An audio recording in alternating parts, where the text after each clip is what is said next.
Christian. 911, where's your emergency? Ma'am, we've had a suicide. You had a suicide? Yes, ma'am. Okay, what's your address? The Woodland Apartments. Woodland Apartments? What apartment number? 801. Apartment 801? Yes, ma'am, you see a BMW and a Okay. C71. Alright, who is it, sir? Christian Andreacchio.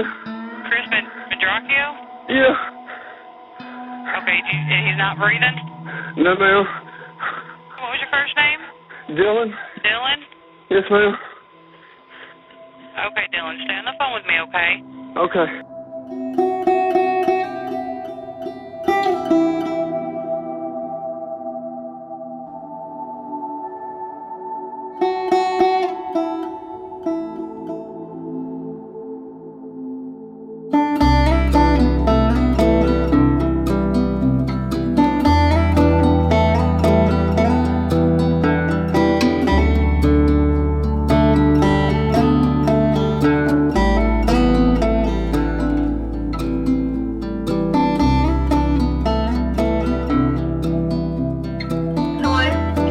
Rae, it's Kendall and Josh. Hey, how are y'all? Good, how are you doing? Well, it's a Wednesday for sure. And I mean, actually you're coming out of election day, just a lot going on. Today's your year. And so it may be chaotic, especially election day, because I really don't know what to expect from election day just because I've never been involved in politics. I've never helped with an election as far as a campaign. If there's anything that I can do to help you, any information you need, just let me know and we'll try to get it to you. All right. Okay, that sounds good. Okay, thanks. All right. All right, okay. take care. Bye. So this video is going to be different than any of the videos I have done on this channel. It's really long. It's going to be in 2 parts, so make sure you listen to the whole thing before forming your own opinion. This project was a huge challenge for me. It was a lot of work, a lot of editing, a lot of just new things that I haven't done yet, but I found it to be one of the most rewarding experiences of my life, and I really hope you guys find it to be as meaningful as I did while working on it. I actually first heard about this case over the summer. I was just scrolling on Twitter one day and I saw someone had retweeted something from Rae Andreacchio, and it was talking about how her son's case file and autopsy photos were released to the public without her consent. And this just made me really angry, and I couldn't believe that that had actually happened. So I messaged her and, just said, I'm so sorry that has happened to you and that's not right. Basically, it was something really short, and she got back to me and said thank you. And then after a couple days I heard from her again, and she asked me if I would be interested in covering this case on my channel. And once I started looking into all the details behind the Christian Andreacchio case, I was blown away. So Josh and I decided we were gonna go down there, and here is what we captured while we were there.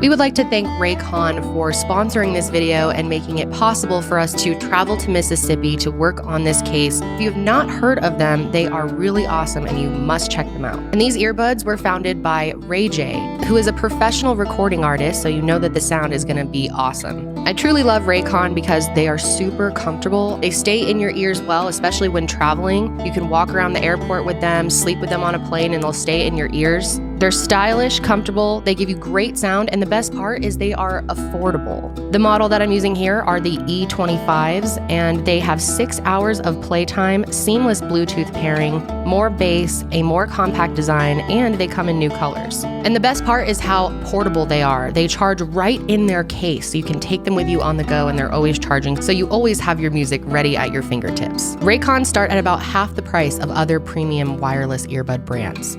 So go to buyraycon.com/Kendall Rae to get 15% off your purchase today.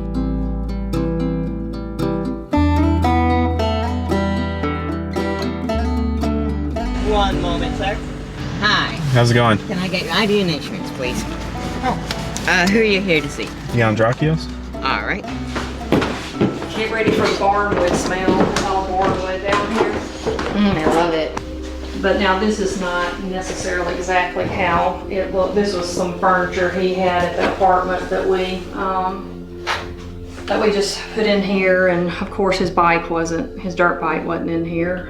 We just put it in here. And that was his 16th birthday present. He wanted that instead of a car. He wanted a KTM. It was very specific of what he wanted. Wow. And it is.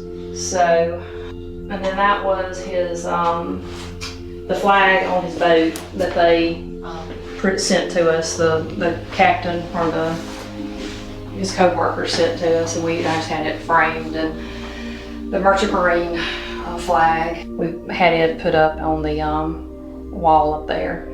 And then this was one night him and Taylor and them went out, and I don't know whether they stole the sign or whether they found the sign. I don't know the story behind the sign, but there was a picture that he had sent me one night at like 2 o'clock in the morning.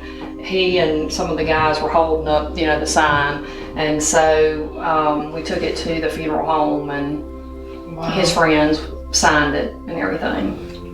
Really well-liked person. Yeah, he really was. Really popular. Yeah, he was.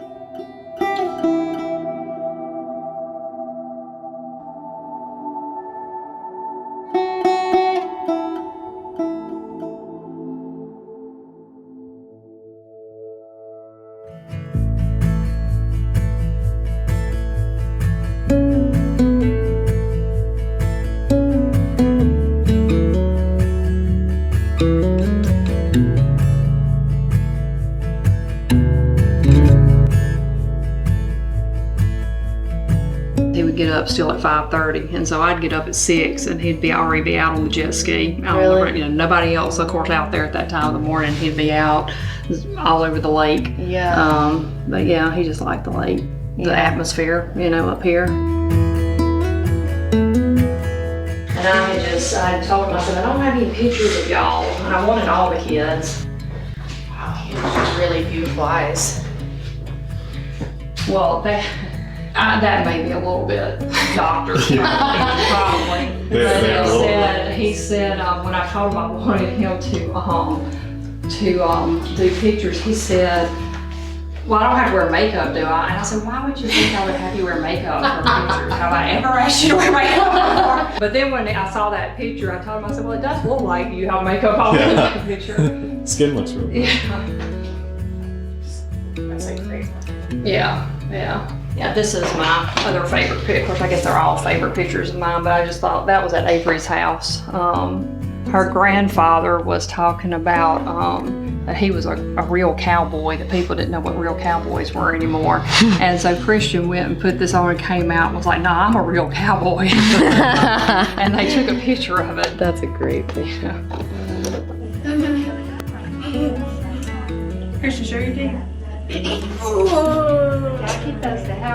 Christian, she looks just like him. She looks just like him. You need to treat her like a little queen. Queen? Yeah. Why?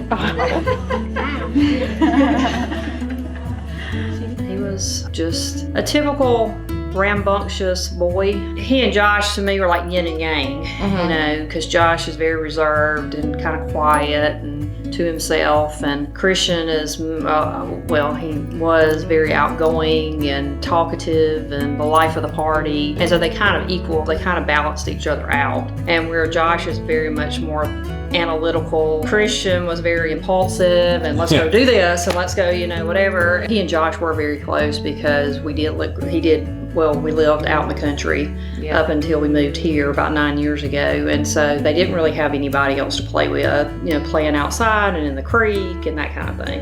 We're a very, very, very close family. Yeah. Cousins, aunts, uncles, brothers, sisters. I mean, we were all right there together. Mm-hmm. He liked riding motorcycles. Yeah. He was kind of a daredevil. If you dared him to do something, he was doing it. Yeah.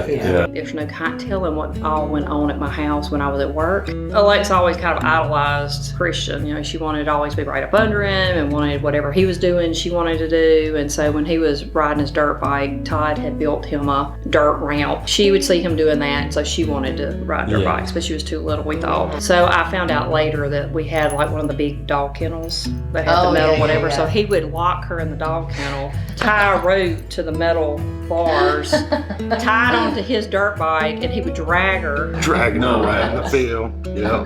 That's so Dragging her all around the place out there.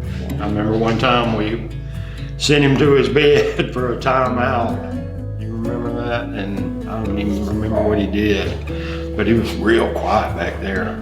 He said, you might better go check on him. So I went back there and he had opened the window and climbed out. He was sitting out there on the swing. You know, of course, he loved to wrestle and to like fight, doing all the submission holds and all. And I would be sitting in my chair and he would come in and just lay on top of me and go, okay, it's a death roll. And I'd be like, get off me, I can't breathe. He would get this ball off this and start tossing it in the air. And I'd be like, Christian, put it up.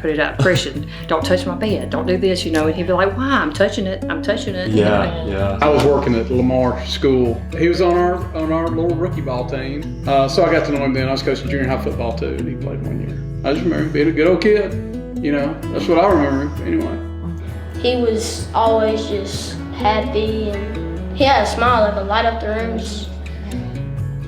He was so magnetic that he attracted like this following almost.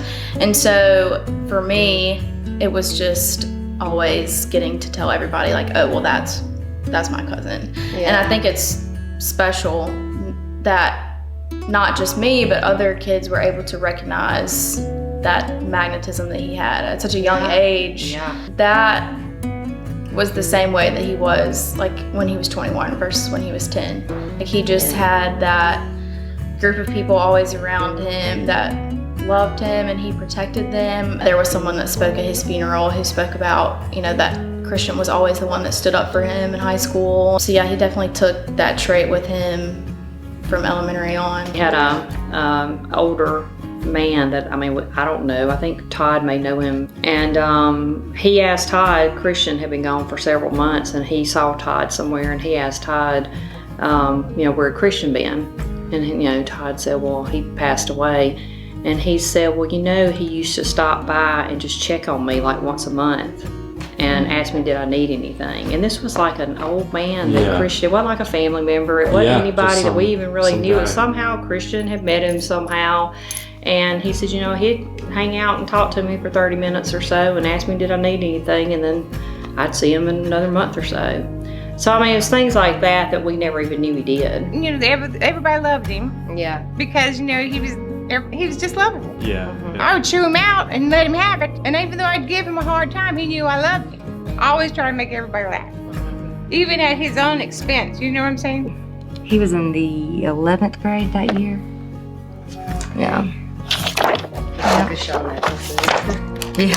And there's his actual class picture. He has the same kind of hair that I did too.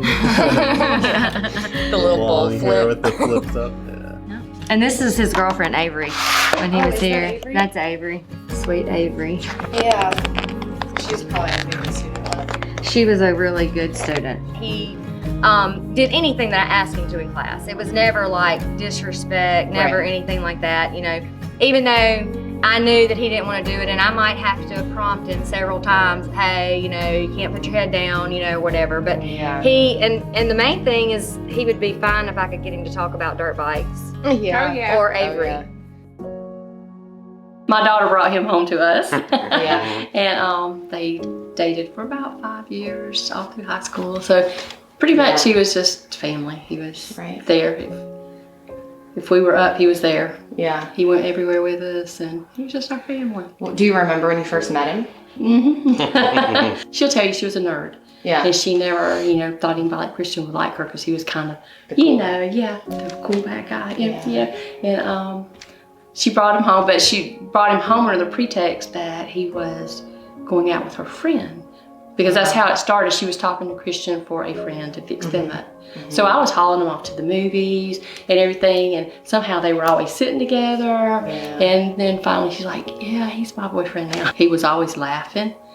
He, I promise you, my husband's not here, but had he been anything but upstanding with my daughter, she would not have walked out of the house with him. We totally 100% trusted that when he was with her, Christian literally would die before anything would happen to her. Yeah. He was a brother. I mean, you know, I would have done anything for him, and he would have done the same. I would ride them around, took them rolling when they were too young to drive, and took them to the beach when they were too young to go. And they, they might have had a beer or two behind my back that I didn't know about. They were kids, having fun, high school, having fun. They were, I mean, you know, she just become kind of part of the family because they did date for a long time. So, you know, at Christmas, she came at Christmas, and he went to her house at Christmas. And just the typical long-term boyfriend-girlfriend relationship. You know, and he went on vacations with them, and she went on vacations with us. And again, just a typical, I mean, we loved Avrey. You know, we knew she was very motivated educationally. And seemed very studious. Very much so, very much so. Very private, quiet, again, very different from Christian. Right. I mean, he was just the life of the party, and Avrey wasn't one to go to parties. But again, it was kind of that yin and yang. I mean, he drew her out of her shell some, and she did go to parties, and she did do things that she had not done before. Ray had bought a lot on the lake and all, and they started building a house. So we kind of helped out on that whenever we get off work and during work too. But, so they built their house on the lake? Yeah. Yep, we built all of that stuff out there, boathouse and everything out there, me, Taylor, and Christian. And Christian was a hard worker, I've heard. Yeah, I mean, he put his hands on anything for sure, you know. I mean, he wasn't scared to do anything, really. He was one of the hardest working, you know, he would work. I never, you know, he's kind of like Ray, his mom, worked, you know, she just work, go. He, you know, was kind of like that. He just, you know, he did not mind working, so. And he was proud. He was helping build his house. So he would come, and then he'd come tell us what all he helped do and all he was learning. But yeah, Christian, he was a hard worker and hard on everything, you know. And when I say that, I mean, he was a real kind guy, you know. I mean, and always had a good time with him. It wasn't ever a down time. Always had a smile on his face, you know. I mean, he was a great guy for sure. Kind of knew that whenever he was 18 that he was, it was actually 17, he was talking about getting on the tugboat. I think we had somebody that knew a person that worked on one of the boats already with Magnolia Marine. But yeah, he went out there and he liked it. He was out there for like, I'd say probably a year or two before I went out there. They go up there and load and then come back down to New Orleans and unload, and they just go back and forth through the Mississippi. I mean, it was pretty nice. I mean, it's not as hard as everybody makes it out to be. For the most part, it's just getting used to being gone for 30 days and, you know, the weird work schedule. It's like 6 hours on and 6 hours off, and it does that the whole, you know, you just alternate 2 shifts a day. The whole thing, it ends up being like 31 or 32 days. He liked it. He liked it the whole time he was doing it. He was a pretty quick learner too. I mean, he was always good at stuff like that, you know, like working with his hands and more mechanical things. I think he picked up the way a barge works, like a chemical barge works, faster than most people. Just the way his work ethic helped him move up pretty quickly. I mean, he was a mate before he was even, you know, 21, which is pretty much unheard of because most of the people on that boat, you know, he's 20 years old and, you know, he's the boss of everybody on that boat, aside from his captain and the pilot probably. And most of those guys are in their late 20s, early 30s. Yeah, I mean, he was definitely proud about what he had done and what he had accomplished. It takes a certain kind of person to work out there because I mean, you're spending 9 months on a boat out of the year, and the other 3 months are the only months you get not working. When they broke up, do you think it was more Avrey breaking up with him, or just No, I was there that night. It was sad. It had just been coming. He had taken a job right, you know, at high school with the tugboat, and Avrey was going to college. And it was just one of those things, you know, he was home 2 weeks, and during that period, you know, he was off work. He wanted to have fun and go, and Avrey was in school, and she had to keep her grades up, and she worked full time at the vet's office so she could, you know, fulfill her career. And she couldn't go. And it just, you know, it was just one of those things. They grew apart, different stages of life at that time. They did. But, you know, I think they were both real sad, but, you know, I think they both knew it was coming. And, So it was just one of those nasty at the end? No. They didn't fight? No. Even at the point when they decided they weren't going to date anymore, he still came over. We still texted some and talked. On his birthday, I would call him. And I always ended up thinking they would be back together. Yeah. Like when she came back, I just think the distance, probably took them apart. We all thought that once Christian got a little older, more mature, that, they'd work out. Yeah. I think he was upset. He didn't show it on the outside, but I think probably on the inside he was more upset than anything. It just was more or less like, we're going to work it out. I think he texted her and stuff. Yeah. So he had hope maybe that it could work I out? think so. Yeah. Sure. Kind of how I looked at it was that, Christian and Avrey had always, when I say that they broke up a lot, I mean, I'm not saying like every week, but I mean, they go 4, 5, 6 months, and then they might break up for 3 days, and then they get right back together. Typical high school relationship. Yeah, because there were a lot of times that Avrey didn't go with him places because she did take her studies very seriously. So I think it threw him when she said, kind of enough's enough. Of course, at that time he was working and only home 15 days. And I don't think that was it, because in a way that was almost good for her, because she was in college by this time. And so it gave her, 30 days of, she could really focus on her studies. When he was here that 15, he was wanting to go and go out with friends and go here and go there. And she'd be like, well, I can't go, or go out of town and I got class. And so again, their lives at that time were not meshing well. But I think that it really threw him that they didn't get back together. And she this time kind of put her foot down and said, I think we are at different places and we need to take some time apart. It was almost like, well, I'm only home for 15 days, and if I'm not dating somebody, then I mean, it's like I don't have time to really meet people because I'm not here long enough to get a relationship started. And so really Whitley lucked up in that, because it was almost to her advantage that they could get into this relationship very quickly. So pretty shortly after Christian and Avrey broke up for what seemed like possibly the final time, Christian started dating another girl, and her name was Whitley. She was a lot younger than Christian, but she ran in the same social circle as Christian. I mean, everyone in this small town knew each other. Christian and Whitley went to the same school, even though they were there at different times, because there's an age gap. When did you first meet her? I didn't meet her until she came over here. They had been probably, I don't know if you call it dating. They'd been hanging out for several weeks, and then she came over here one day, just like for the, just through the house or whatever, hung out here. She seemed fine. I mean, I think she put on a good front of, just seemed like this. Typical. I mean, she was a cute girl. I used to sit down there and play video games with Whitley all the time. Well, at first she was just kind of meek and mild and nice, she seemed like. And what did you think of her when you first met her? Did you have any thoughts? She was a sweet, cute girl. And we all like to have a good time on the weekends and all. So, I mean, we all get to know each other, her family and they all like Christian. I mean, you never find anybody that didn't like Christian. People started asking me, like, is Christian dating Whitley? And then they start telling me the stories, because I had no idea who she was. If I remember anything, we were like, oh, Christian and Whitley are here, and it being like a little bit more distant.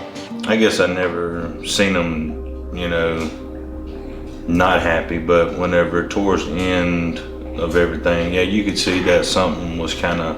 There's a slight difference. You're right, exactly, for sure. We went to concerts together. I've always been into music. He was big into music. And so I would say music and movies. I was a big movie goer. He'd call me up sometimes, or I could call him and say, there's this movie out, you want to go see it? Yeah, I'll go, Sunday afternoon, and we'd go. Christian was just kind of my buddy.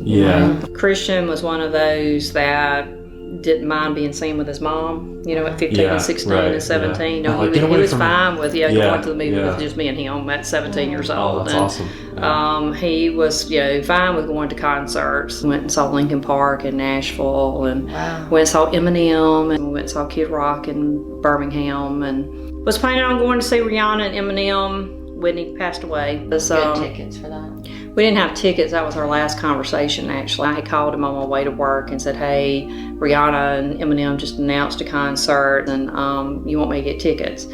And he was like, let me check my work schedule and I'll let you know. And, I'm taking a barge. I got to get off the phone. Got to go get finished with this. Love you. Talk to you later. If that was our last conversation and he knew he was planning this, right. I just feel like that anyone, not just him, but just in general, if you have this plan that I'm going to go home and kill myself. Right. I mean, there would be a little bit of nostalgia. There would be a little bit of, Mom, I just want to tell you that I love you. It'd be a little bit, you've been a great mother. I mean, there would be some kind of whatever. I mean, it was just a normal conversation, just very casual, just, okay, talk to you later, call you when I get finished. And Christian always usually said, love you when you get off the phone. But it was just very casual, very, so it was just things like that I was like, this whole suicide thing just doesn't play out for me.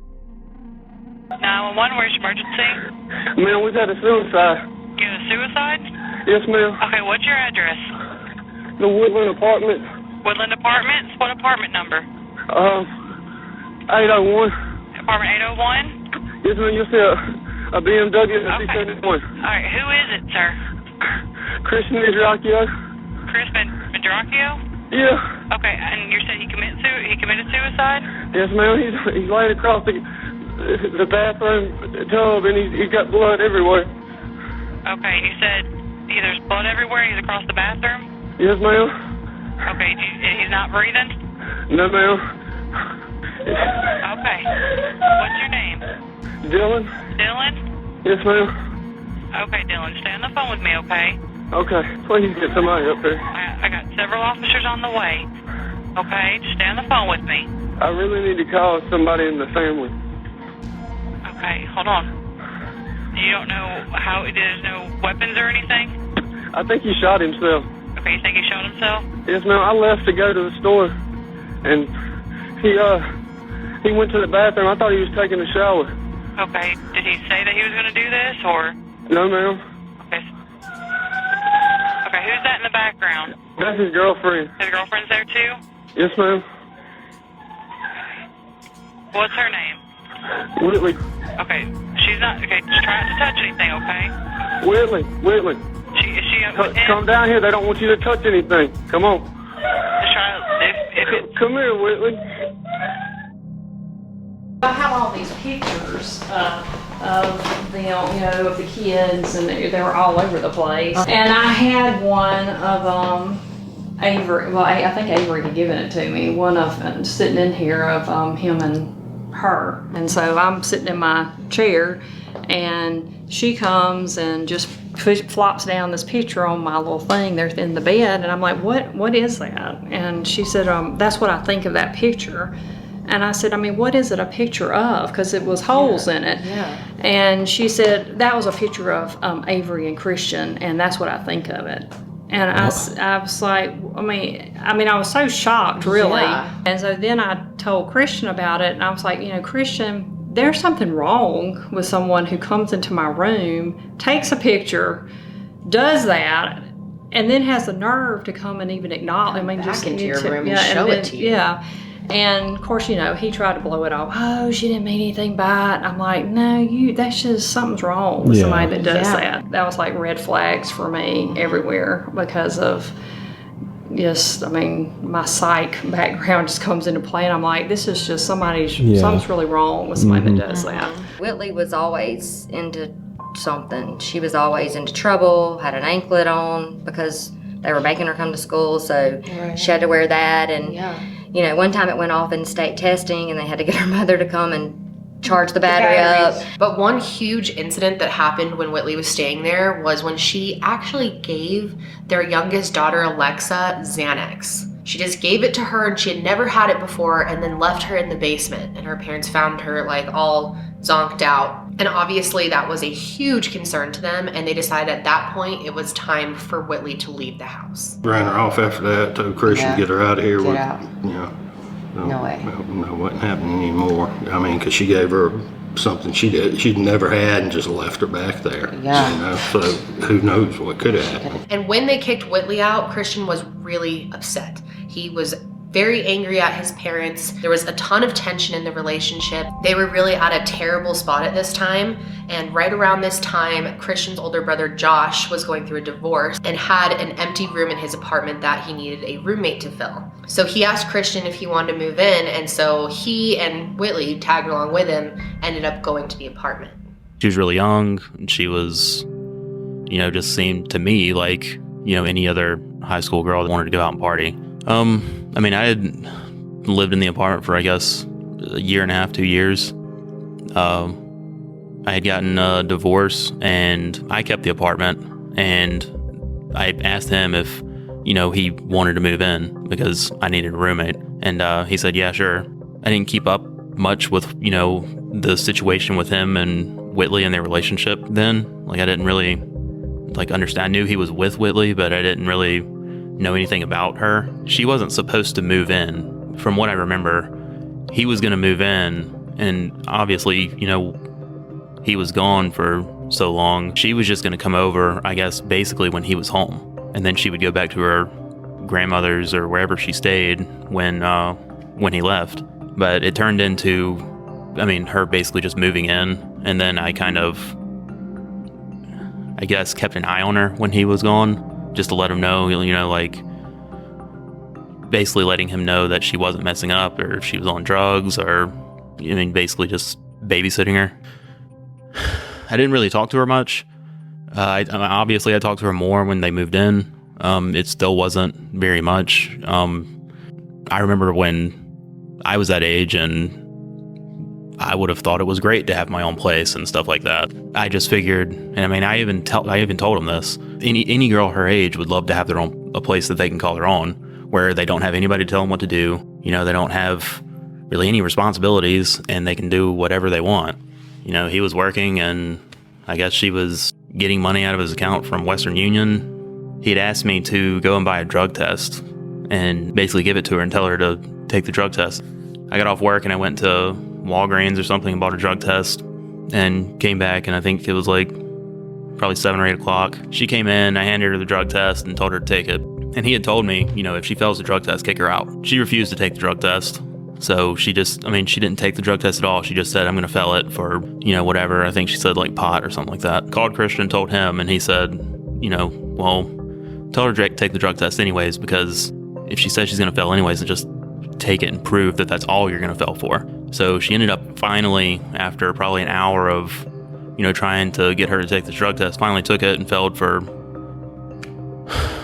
I think it was benzos and pot and something else. I can't really remember. I kicked her out, and remember she got all of her stuff in a trash bag, and there was no reaction to it at all. Usually if you get kicked out, because from what she had told me at this time was, before this, was she had nowhere to live. Her parents had kicked her out. She couldn't go up there, so she was going to basically be homeless. She really did not have any reaction at all. Put her stuff in a trash bag, and she's like, okay, and walked out. That's it. Never seen anybody like that. It's she knew that she wasn't going to actually be kicked out. Christian was always a guy that when he got off the boat, he was going to go and hang out with all of his friends. He was going to see everybody. He was going to go and, have fun. He was going to, go out to eat with them, go to a party, go get on the boat. He would be doing something from 6 o'clock in the morning until whatever time at night when all of them decided to go to sleep. And they both lived here if they were actually going out and doing things. But when they moved into the apartment, he didn't ever go out. He didn't have people over. That was very unusual. They basically just sat at the apartment and played Xbox. So let's talk about Christian and Whitley's relationship a little bit. I think it's important you kind of understand how it was for them. You could definitely say they fell really hard for each other really fast. They were both really into the relationship. People have described Christian and Whitley as being obsessed with each other. But with that being said, the relationship was a little bit toxic for a couple of reasons. One of them being that Whitley didn't have a job and Christian did, and as we know, he was working on the boat. He was gone for long stretches of time, so Whitley wasn't working and she was living off of his money pretty much and living in his house, using his car. And one could maybe suggest that she was using him. And then there were also a lot of trust issues on both sides of the relationship. They were both cheating on each other at different points in the relationship. They also both kind of had an immature mindset when it came to the relationship, thinking that they were gonna get married even though they were both cheating on each other and weren't serious about it, often fantasizing about their future and how great it's gonna be, but not actually showing that with their actions. And while Christian was away working on the boat, they did communicate constantly, as much as they could, because it's not the greatest service out there. But when he did have service, Whitley was texting him all the time, sending pictures back and forth, selfies. They were constantly talking to each other. So let's talk about the voice behind the 911 call that you've heard. So this is Dylan Swearingen. Now there's some debate on whether or not Christian and Dylan were really good friends or whether they were more just acquaintances. But like I said, this is a small town and everyone knows each other, and Dylan has been around for a long time in Christian's life. They went to school together, they were in sports when they were younger together, so they knew of each other. And then it seemed that towards the end of Christian's life, they were spending a little more time together. Dylan had a reputation for partying a lot, and Christian was someone who liked to party. He was definitely someone who, as his mom even said, was the life of the party. This whole group kind of partied together, hung out together, and there was definitely some sketchy stuff going on within the group when it came to drugs. So it's really important for this case that you understand the life insurance policy that Christian had. Many people would wonder why someone so young would have a life insurance policy, but his job could be dangerous. Working on a tugboat can be dangerous, and in fact, Christian had actually fallen off of the boat a couple months prior to all of this. Nothing happened to him, but it could have been bad, and so he ended up getting a life insurance policy through his company. With most of those type jobs, they have a pretty good life insurance policy. Okay. And so, I mean, that's just standard. They pay for it. He wasn't paying for it. It's just paid for. And I was down as his beneficiary. I mean, I didn't even know this, but I was down as his beneficiary and Avrey was down as his secondary. At some point, Whitley found out that Avrey was a second beneficiary on the life insurance policy, and she did not like that. She wanted Christian to update it to her instead. He had said something to Todd, I think maybe the hitch before his last hitch, about, you know, maybe he should change his life insurance policy to Whitley. Said he was going to take it from, take Avrey off of it. I said, well, why? I kept telling Todd, why would a 21-year-old even be thinking about life insurance? You know, she had told him that she thought she was pregnant. And then there was a conversation about, well, you know, what if something happened to you? And when I saw that, I told Todd, I said, there it was. I said, she planted that in his head of what if something happens to you? And then he thought, well, you know, what if something happens to me? And then, you know, there's nobody to take care of her, and what if she's pregnant? We had this person to contact us. Her friend was involved with this group at that time, and she was in rehab and was going through the 12 steps and had got to the part about making amends. And she had contacted this lady from rehab to say, I know what happened to Christian Andreacchio, and I want you to call his family and tell them. And she said that the plan was that Whitley was supposed to get Christian to marry her. And actually she was pushing in text messages for him to marry her, and he was like, we don't have to be married. We don't have to be married to have, you know, because she was talking about being pregnant, and well, I don't want to have a child if we're not married. She was supposed to get him to marry her, and then they were going to kill him. And then she would get everything. She and Christian, you know, went to the mountains, and this kind of shocked me a little bit. He went to a jewelry store with Avrey years back, and they'd send little flyer things every once in a while. And we got one, and I said, man, I sent him a text. I said, man, what are you doing in the mountains? I said, we're getting a jewelry thing here. You better not be up there trying to propose. And I got a text, why not? I said, because you're not, somebody's ready to propose doesn't do the stuff you're doing. Because he and some of the guys he was on the boat with would go to strip clubs and stuff like that. He had a girl in Vicksburg, and then I got a text back and said, like what girl in Vicksburg? And I was like, whoa, wait a minute. And she had his phone. She was texting me. I said, look, you just call me when you get ready. And then the next morning he I guess they had been fighting all night or whatever. He called and he said, man, why are you sending texts like that to me? I said, I didn't send that to you. I said, you text me first, after you text me back after I asked you a simple question. So I felt like at this part in the video, I needed to just explain to you guys what was happening in Christian's life leading up to this day and then the timeline of the day of. So Christian boarded his tugboat for his next hitch on February 22nd, 2014. Christian's brother Josh, his roommate, was also on a boat at the time, so no one was home at the apartment except for Whitley. Now at this time, Whitley and Christian's relationship was really unstable. They were both, having affairs. Christian was really worried about what was going on at home with Whitley while he was gone, who she was with, who she was partying with, if she was possibly cheating on him, and he was so paranoid that he actually had a tracker set up on her phone. He was also worried that she was using drugs back at home and she had agreed to stop.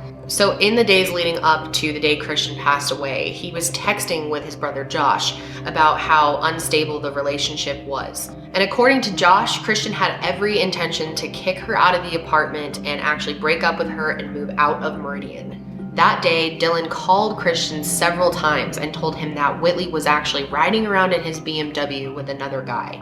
And because of this, Christian decided that he needed to go home, see what was going on with his girl, and get his car back. She was already supposed to be kicked out of the apartment at this point, but she actually came back. So Christian was gonna have to go home and kick her out himself. Now, obviously working the type of job that Christian works, you can't just get off the boat whenever you want. You're expected to be there for a certain amount of time. So Christian actually had to make up an excuse in order to come home. So Christian ended up making up a story to his captain that his dad and his sister Alexa were being kicked out of the house by his mother and that they needed to get access to his apartment, but they couldn't get in unless he was home. So he had to go home and help them. Obviously this was completely made up, but that was what his excuse was to get off the boat. And he also said that he would be back at work the next day at 5:30, so he was planning to come back. So at this point, it's late in the day on February 25th. Christian had to find someone to pick him up because he was getting off the boat in Louisiana and his Jeep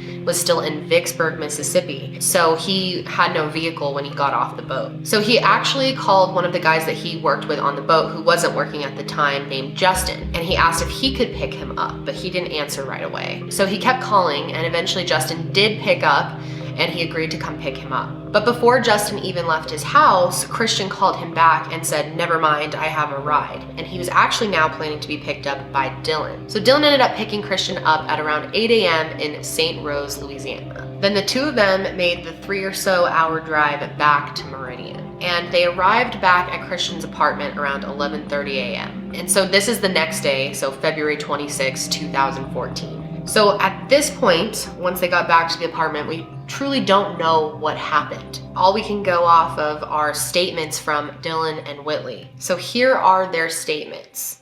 Christian called me at 1:37 a.m. asking if I was able to come pick him up at St. Rose, Louisiana at a docking bay that his barge had stopped. I told him yes, that I could pick him up. He told me that I needed to be there between 7:45 and 8 a.m. I left my home at 3:45 a.m. to 4 a.m. on my way to get him. We exchanged a few phone calls just to touch base, and he would ask me where I was or how far from the landing area. After a couple of hours or so, I finally reached the destination that he was at. I called him when I arrived and he said give him a few moments. He came down the hill where I was parked and removed his blue jumpsuit he wore for his work. He said he had left without permission and the security of the place along with the sheriff were alerted, but he decided to leave. I have no conclusion on whether he was able to leave or if he just left by self-choice. After we left the destination I picked him up at, we talked like we always have. Nothing was out of the ordinary. We stopped at a gas station and got us some drinks and he filled my truck up to get him. As we pulled out and got back on the interstate, he began to tell me that him and Whitley were having relationship issues. The issues were regarding another boy hanging out with Whitley while he was gone, and he then told me this was the reason for him coming home. Then we continued our route to Meridian, just talking and listening to the radio. We pulled into the apartment complex that he was living at. He noticed the BMW he bought for Whitley was there and he walked in.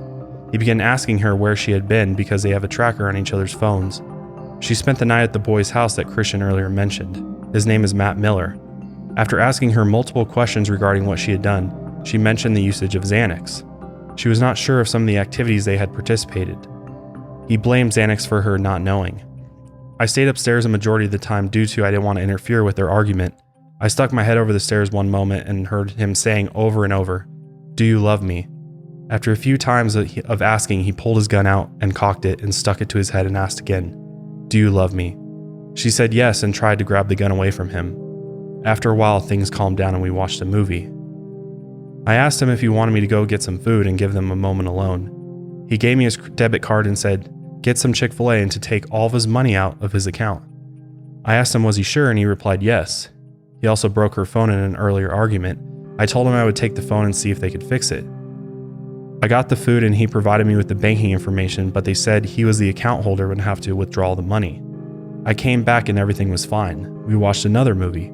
I noticed they were leaving and I said, "Where are y'all going?" He replied, "To take a little ride." I fell asleep and woke up around 2 hours later. Whitley was asleep and Christian was sitting on the couch smoking a cigarette.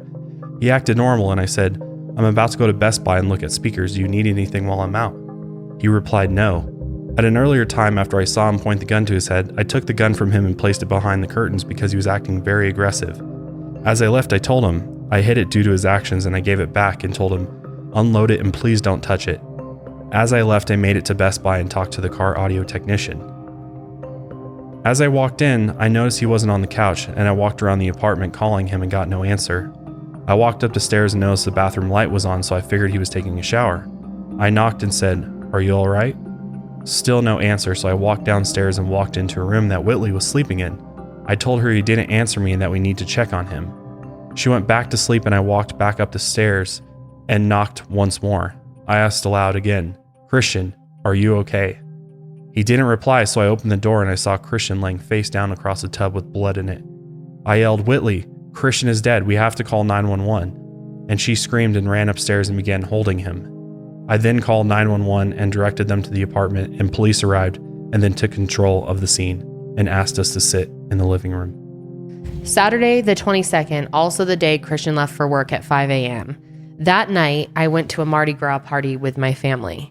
He stopped talking to me starting at 1 the day he left for 2 days. He has always had trust issues, and when I eventually got in touch with him, he said he would rather me be at home missing him and didn't want me going out from past issues that we had. I contemplated breaking up with him and tried to convince myself we would work things out, because a relationship without trust isn't a relationship, and we tried for so long to build trust and be normal, but I love him. Last night, the 25th, he said he was coming home and quitting his job. I told him we could talk it out and there's some things we need to work on before we could move on with our relationship. Today he came home early and wanted to take a ride with me. We went to Bonita and he just said he felt like between me and his mom he couldn't make anyone happy. Then I laid down with my dog in our bedroom. Dylan, the guy who picked him up from work, then woke me up. I went upstairs and found the love of my life face down, swooshed up in a puddle of blood. So the only thing that we can confirm about their statements is that Dylan did go to the bank around 12:30 p.m. and tried to withdraw all of Christian's money. There's actually a security camera image of him at that time, so we know he was there. And then at 1:06 p.m., he actually did go to Chick-fil-A. There is a confirmation of that from a receipt that was found in the apartment, but we cannot confirm that he went to Best Buy. And the Meridian Police Department never went to Best Buy to confirm his alibi that he actually went there. Later on, investigators tried to go confirm it themselves, but the footage was unavailable at that point. So at 4:45 p.m., Dylan called 911. Ray and I were out to eat and my dad called. And he and his dad, I mean, you know, they talked some, but it was kind of unusual for him to just call and call. Yeah. And he kept calling and saying, y'all need to come home. He told me there'd been a tragedy. I was like, well, what do you mean? He said, you just need to get up here now. And he said, just come now, and hung up. And, you know, I was like, we're not just going to get up and come home, because he wouldn't give us a reason. He just said, y'all need to come home. And I was like, well, you know, and we were sitting there for a minute, and well, what can be the tragedy? Christian's at work. Right. You know, and we were thinking there was something maybe happened to Josh, you know, and he told me it was a tragedy with one of my kids. He finally says something has happened to one of the kids, and you need to come home. And I called him back. He told me I need to get out there. One of my kids was dead. we get in the car, that's all he says, and we go, of course we just get up and leave. Yeah. And all the way from Meridian to his dad's house, we're going through the kids. We're like, well, no, it's not Alexa, because Alexa's at church. I said, I know it's not Christian, because I just talked to Christian this morning, and he's on the boat in New Orleans. And of course, Josh had not been working that long on the towboat, so we really thought something had happened to Josh, because, you can fall off a boat, or you can, something can happen. After that, I don't remember too much. I remember walking in here and talking to one of the detectives. He tells me that Christian has killed himself, and I said, well, that's not true, because again, Christian's on the boat, and I said, it's some other guy. He gave me Christian's wallet, his ID and everything. I want someone to see and make sure that that's Christian, and so I called Chris. Ray called, and she was just hysterical. And I said, oh, calm down, what's wrong? And she said, the police are here and they say that Christian is dead, but he's on the boat. I just talked to him this morning, he's on the boat. There's no way it can be him. And I said, well, there's always, just be calm. And I said, let me go see. So I drove over to the apartment, and when I pulled up, they had the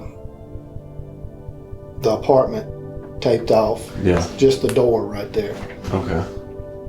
And I got out and I said, hey, what's going on? And he said, Chris, I can't tell you anything. He said, you need to go down to the police station. I said, man, what happened? Yeah. My sister called me. She said, my nephew is dead. What's going on? He said, you're going to have to go to the police station. And I get down there and I walk in there, and Detective Thompson comes out, and he says, he tells me that Christian committed suicide. And, I didn't really, it was such a shock. Yeah, sure. Just right like that I didn't really process it. I said, well, are you sure it was him? And he said, yeah, his ID and all was on him. My dad called me from down the stairs, and it was sort of late at that point. I remember it being dark outside, so maybe like 7 or 8. He said, your mom has gone to Ray's house, something has happened. And I still was just like, okay, what has happened? And he said, Christian is dead.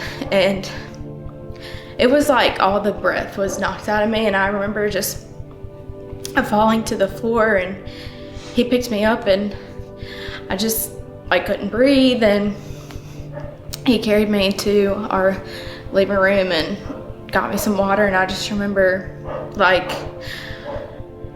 I didn't know what to think, I didn't know what happened. He didn't know what happened. It was a lot of confusion. It was like nothing ever felt right, like from the very beginning. It was just something is off about this, and I didn't even learn until the next day that there was a gun involved. When we just heard about it, we just took it for face value, that because that's what it was reported. Right. That's what it was, and we had not seen Ray and Todd in years. And the Crime Watch Daily thing came out on TV, and we watched it, then we were like, something's bad wrong. Yeah. When we saw the forensic evidence and Right. everything, we heard the experts, we were like, something is bad wrong. And we keep up with it like really, really closely, because we both really believe that it was not suicide. Houston called me when she was married to Whitley's aunt, and he said, man, I got something to tell you. He said that Christian just shot himself. He called you from the apartment. Yeah. EMS and police were actually late to the scene. Dylan had gave him the wrong address. Okay. He gave him the right room, 801, but instead of it being Willow Ridge, he told him it was some apartments on Highway 39 or on Highway 19. The Woodland apartment. Woodland apartment? Hello? Dylan? Yeah. Okay, my officers are in the area. What building are you at? 801. You'll see the car. It's a silver truck and a silver BMW beside each other. Okay, you said you're at Woodland Apartments, right? Right, 801. Okay, is there an A or B or anything like that? I don't think so. Okay, because we're showing the apartment building at the Woodlands have a building number and then a letter. Like I don't 5E or something like that. I don't know where the number is. Can you step outside? Yeah, I'm outside right now. There's the Woodlands on 39, right? Yes, ma'am. All I see is an 8. So it's building 8? Yes, ma'am. Do you see a letter on his door or anything? Or you see any officers or anything? No, ma'am. You're sure you're at the Woodlands, right? Yes, ma'am. The Woodlands on 39. Are you sure you're not at 801 Deer Run at Willow Ridge? Hold on. Okay, I know you're upset, so I'm see where he's called before from Willow Ridge. Willow Ridge? This is Willow Ridge. I'm sorry. That's okay. I understand you're upset. Willow, you can't touch anything in there. You got to come out here. They don't want you to touch anything. Okay. All right. Now we got your right address. We got the officers on the way over there. Okay. All right. And my thing. He forgot, or my thing. He's been going there, so he knew it was Willow Ridge Apartments, Yeah. That's strange that all of those people were there before police. It's really bizarre. Really bizarre. And then the EMT, that's new evidence. You had to tell every one of those people how to get there because they got there before the first responders got there. And I'm bad forgetful, but after I say something one time, it would click in my head. Oh no, that ain't right. I'm sure a lot of stuff was going through his mind whenever he was talking to 911. But after the first time that when they called back and said, "Are you sure you had the right apartments?"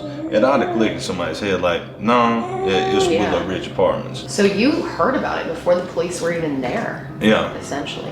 When Houston had called me, I didn't know at the time, but yeah, they was there. I don't know how long they was there for the police. 10 to 15, 20 minutes or whatever. And I think Houston's even been on record saying that, Dylan and, I don't know if Whitley was out there, but Dylan's just out there walking around like a normal person, For them to go out there and find somebody laid over a tub dead and up there messing with them, or just from the stories and they going through his pockets and everything, what kind of person is that? When the officer arrived at the scene, Whitley was really upset. She was crying downstairs. He went into the apartment and went into the bathroom and then found Christian in the bathroom. So he went ahead and called detectives. The EMTs and another detective arrived at 5:08 p.m. And then the coroner arrived at 5:25 p.m. So investigators start checking out the scene, looking around, trying to get a feel for what happened. And at this point, they actually found a decocked gun, which is very interesting in a suicide to find. And they were starting to just, make initial notes. Christian was found slumped over the bathtub with his arms and legs out of the tub, but his head and upper body leaning into the bathtub. He was kind of in almost a Z position. His legs were against the porcelain part of the tub. And the gun was found wedged between the bathtub and his left thigh, which is very confusing because if you shoot yourself, you're not going to be able to function enough to put the gun anywhere. It would have just fallen down. And Christian was right-handed, and this was the left side. So this is the first of many inconsistencies. Now this is a very confusing part, but at the time of all of this, there was a police chief named Chief Lee living in the same apartment complex as Christian. Now, multiple people that were at the scene at the time say that he was there, but there is no confirmation that he actually was there because he did not record it. He wasn't on duty at the time and he never made any record of him being there, but multiple people say that he came into the scene after about 40 minutes of police and detectives being able to look around and just said to shut it down. Without any explanation, before they were done with what they were doing, told them that that was it. This is a suicide, period. He just walked in and said, shut it down. That's insane. And that's what, I'm not only getting that from Ray, but the EMTs, I've talked to him. We were doing our thing and he walked in and said, shut it down. And they couldn't even finish what they needed to do. Yeah. Why? Well, and that's part of the problem too, is everybody wonders why. I will tell you that MBI came and interviewed myself and Robert. And they asked, they said, is there any reason for us to reopen this? I told them pretty much what I'm telling you, that it didn't feel right, it didn't look right. And they said, okay, and we'll look into it.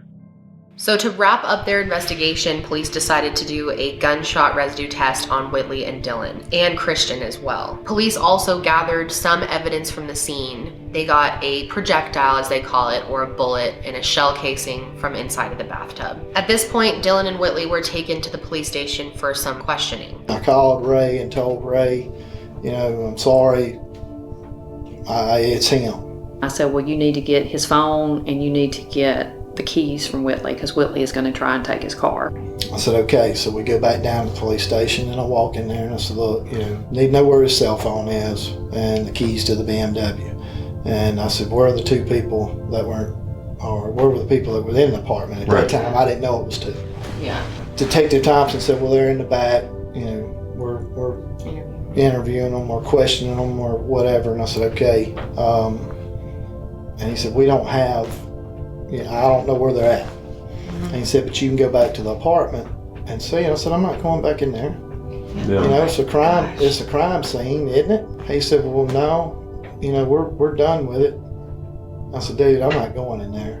You know, and not until, I said, there's no way I can go in there right now. We left, went over to the apartment, and my buddy said, you don't need to go in there. He said, I don't care if they released it or not, you don't need to go in there. So I go back down to the police station, and I said, hey, we need that cell phone. They know, one of them two in there know, by this time we knew who was in there. I said, they know who had the phone or where it's at.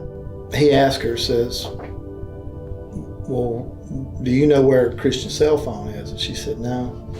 She said, no, I don't know where it's at. He said, okay. So he comes back and hands me the keys.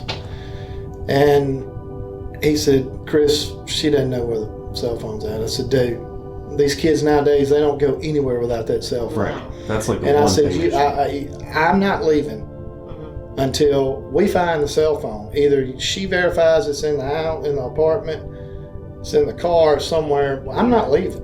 So Detective Thompson goes back into the room where Whitley's at and says, ma'am, you're not going to be able to leave until we find the cell phone. And she reaches down in her purse and hands it to Detective Thompson and says, oh, well, here it is. You would think that right there would have said, whoa, wait a minute. Why would you be lying about something that simple? I went and picked Josh up from the boat because he was on a different boat from Christian. And all the way back, you know, I was, you know, questioning Josh. I mean, not constant. I was like, well, what did he talk about? Yeah. Has him and her been having problems? To be honest with you, I didn't know he wasn't dating Avrey. Yeah. It was pretty new-ish. Yeah. You know, Josh, it was like, he didn't do this. I mean, his exact words to me was he was going to kick her out. This was the night of us finding Christian. I mean, I picked Josh up like 2 or 3 o'clock in the morning in New Orleans. Wow. And he was already saying that. Yeah. And then after that, I mean, I'm sure it's just your typical, you know, what a parent goes through. I mean, I just remember coming back or being here, I guess. I don't know. I don't guess I ever left. And, you know, some of my friends came over, and I remember going in the closet for some reason and just, you know, just crying, you know. Yeah. Yeah. I can't imagine.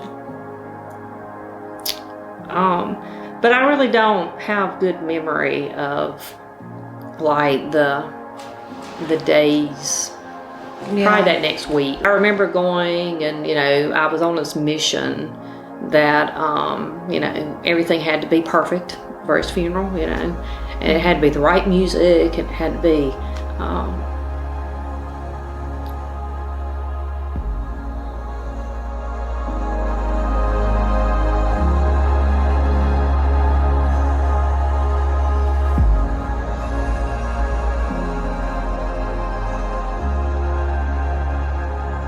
I remember having to pick out a coffin and all of that. And oh my God. It was just bizarre. Yeah. you know, for a long time, you just don't really think it's real. Something, you know, will happen, you think, oh, I gotta call Christian. Yeah. Now you'll catch yourself thinking, he really isn't like gone. Yeah, You know, he'll come back one day. Yeah. So. What did you think about when they told you that he had committed suicide? Did you believe that? No, you know, but you know, when the cops tell you something like that, you take the word. You kind of something in the back of your mind says you got to believe this because this is police. I mean, I never thought it was suicide. So shortly after this, the coroner determined that the cause of death was a gunshot wound to the head.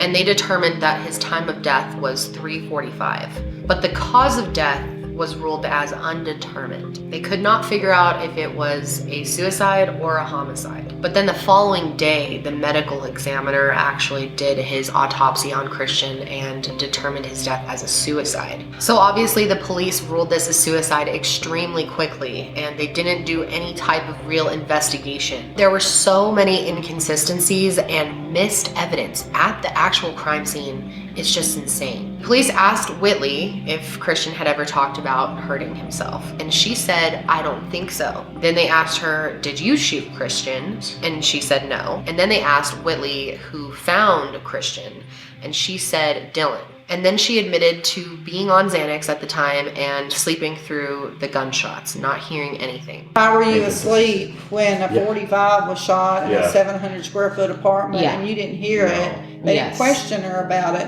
But yet when Dylan comes in and says, "Wake up, would you go check on Christian?" She wakes right up. So like I mentioned earlier, the police tested Whitley and Dylan for gunshot residue on their hands, and they both tested positively for it. However, Whitley told police that she was going to test positive before they even tested her. She said, "I'm definitely going to have gunshot residue on my hands because I went out and shot some guns with friends last night just out into the woods." Now this has become known as gun night, and we cannot determine whether or not it actually happened.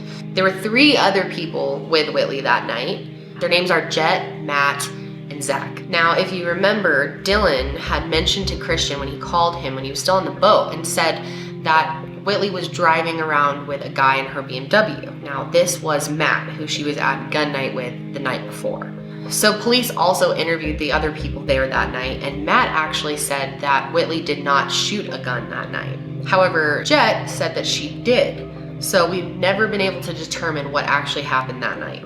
Now there were inconsistencies in Whitley's statements across the board because she was actually telling friends that when the gunshot went off, she actually did hear it and she woke up and quickly ran upstairs and saw him. But that's not what she said to police. And also when investigators were interviewing people in Whitley's life about the whole situation, they all said that Whitley had an issue with lying and she was a compulsive liar. And some of those people, even right off the bat, said that they believed that Whitley had something to do with Christian's death. And according to people around her, she acted completely fine after Christian had passed away, which is really odd when this is someone who she claimed was the love of her life. So the next 2 weeks were obviously horrible for the family. They went through the funeral and everything, and then 2 weeks after Christian passed away, Josh ended up having to be the one to go back into the apartment and clean the crime scene. They don't do anything with the... That's all the family's responsibility to clean up. I think this was incredibly hard on him, probably harder than anyone can even understand. If you notice, Josh is not on video in this series, and that's because it's too painful for him to talk about these things on camera. It's just so much that he went through. Honestly, cannot imagine having to walk into that scene. When I stepped in, it didn't look right in the first place. Not for what I was being told happened. For whatever reason, I told myself I feel like I need to take pictures of this because they're saying this happened and it's not what it looks like happened. Even those pictures that I've taken, I mean, they call that into question and say that, you know, well, that's not there in our picture, so you must have splashed that blood on the wall. All they have to do is they just have to not do anything, and anything you find or anything you bring them, they just call into question, and, you know, if they don't want to do anything about it, they can just not do anything about it. I mean, I found stuff there. I found the shirt stuff behind the toilet that was covered in blood and dog hair and dirt and all this other stuff that was clearly used to wipe something up. I found the knife. I found 2 knives. One that, you know, I thought looked like it had blood on it to me and gave it to MBI and turned all this stuff in, and there's no mention of it in any reports. There's no nothing. And they don't have to because they didn't take it as evidence. So it's not evidence to them, I guess. I mean, I assume that when we took it up there, they probably just took it from us and threw it away. The phone that they gave us was locked. Took it down to the sheriff's department and asked them, can y'all break this? Can y'all get in there? I said, yeah. So they they busted open or whatever you call it. They unlocked it. Yeah. And the guy called me and said, Chris, you probably don't want to read these messages. I said, well, no. I mean, we're going to have to someday. He said, there's some stuff on there. So this was like 4 or 5 days, maybe after Christian's funeral. So I read them, and I held on to the phone for a while. I wouldn't even give them to Ray. Really? Yeah, I don't know if I kept it for about a week or two, but, I just told Ray, I said, look, you just don't need to see the stuff right now. Do I think that Christian killed himself? No, I don't. If you read those text messages, and that's all you read, and you eliminated the fact that everybody, including Miss Coleman and Bilbo, admit that the body was moved, you take in consideration that the gun was on the wrong side, decocked, then yes, I can see people going, oh, well, why are y'all worried about this? This is nothing but a suicide. Yeah. So these text messages are extremely difficult to read. They definitely make you think twice about everything. But I think it's extremely important to remember that you cannot prove that someone committed suicide just by text messages that they had written previously. If anything, you could see that as a way that someone could say, oh, this person would have done this anyway. Look at their text messages, and it's kind of the perfect person to do this to. So I don't think that those text messages prove anything, but they definitely make you think twice about the whole situation. This is an older phone.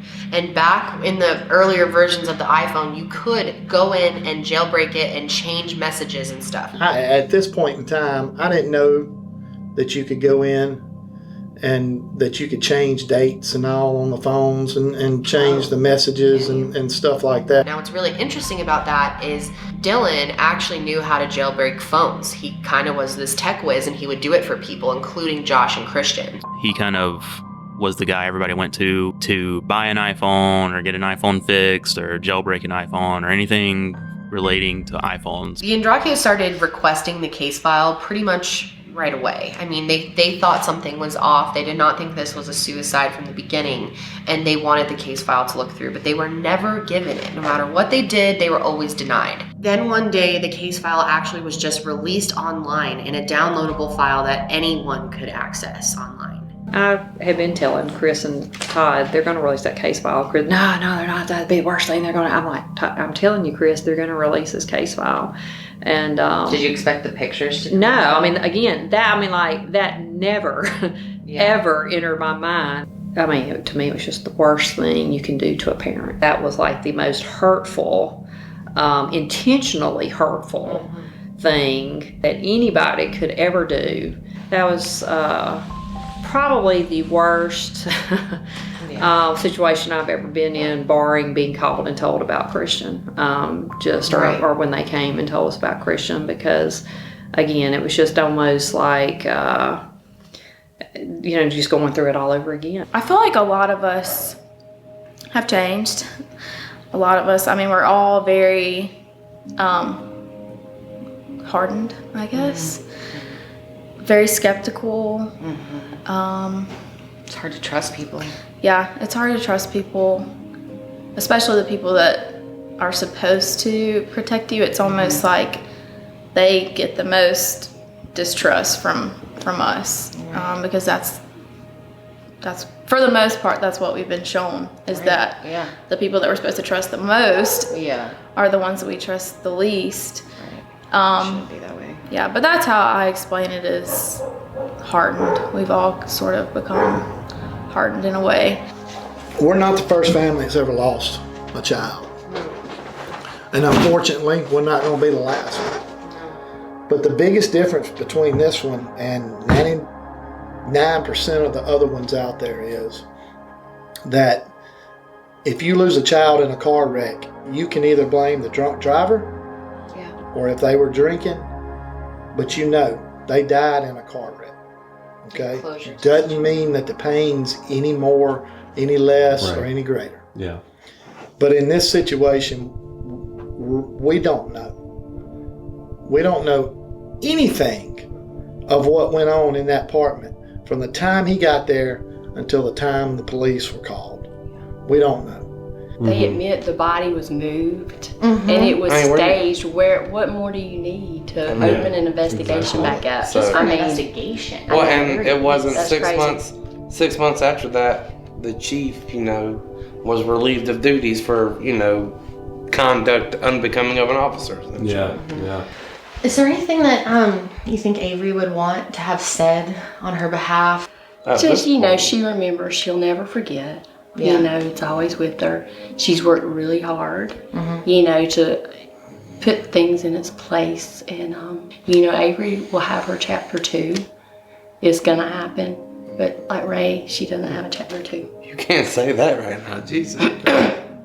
You know what I'm saying? Yeah. So, Avrey, she's good. She's happy. She's in a happy place. That's and, good. Of course, there's always the 1 or 2 days a year that are really, really extra tough, This is infuriating. Well, it's not fair. It's, a child. I'm not a child. He wasn't a child. He was a man. But I want Rae more than anything on this earth to get her justice. Yes. She deserves it. Yes. Like I said, Avrey, she'll have her chapter 2. But, I want Rae to get her ending that she deserves. 100%. Absolutely. Wished it would have been that they would have made other decisions and that they would have this would have not even ever happened. There would be no funeral. There would have been nobody sad or angry or, whatever. Yeah. So it's terrible and you hate it.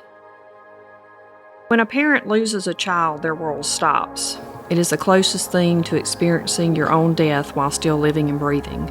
But you are living and breathing, and you do still have other children and other responsibilities, so you carry on. Time goes by and people move on to another tragedy or celebrate their own milestones. You continue to tread water, half of the time wishing you would drown and the other half of the time feeling guilty that you don't.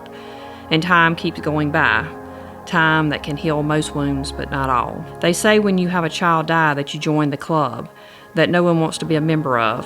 When you have a child murdered, you become a member of a club that is much smaller and comes with its own unique challenges. One challenge that I did not expect and should not have expected was the fight to find justice for my child. Prior to my son's death, I never had much interaction with law enforcement. I thought all was right with the world overall. Ironic enough, I voted for some of the people who later would betray me. I foolishly thought most people are inherently good and would do the right thing. People who I had helped many times when they were in crisis would later show me their true character. Any mother who's lost a child, no matter what age, it's an unnatural process. It's something that we feel like is out of order, that we should never really experience our child's death. I think that it impacts everyone differently, but very significantly. In our case, because of the way we lost Christian, his death has had a lot of impact on the whole family. I think that when you live in a community that is as divided as our community over Christian's death, that when you come home and you can't come home to a sanctuary, you come home, you enter the gates of your community and you're looking at people who pass you and say, whose side are they on? What do they know? What have they been told? And you don't trust anyone, and it's very difficult to live in that environment and know that that's where you go home to. We've then become victims of cyberbullying, of text messages that accuse us of things, trying to spin and mislead people about our character and about our motives. The release of the case file in the manner that it was released, it was very hurtful. It was something that I will never get over. It's something that my grandchildren will be able to pull up and Google Christian's name and see things that they should never see of their uncle. We've lost the ability to, as a complete family, share holidays together, share birthdays. There's always that missing piece there.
If you believe that Christian deserves justice, please sign the petition linked below. If we reach 100,000 signatures in 30 days, the White House has to respond to us. So please take the time to sign the petition and confirm your signature via email.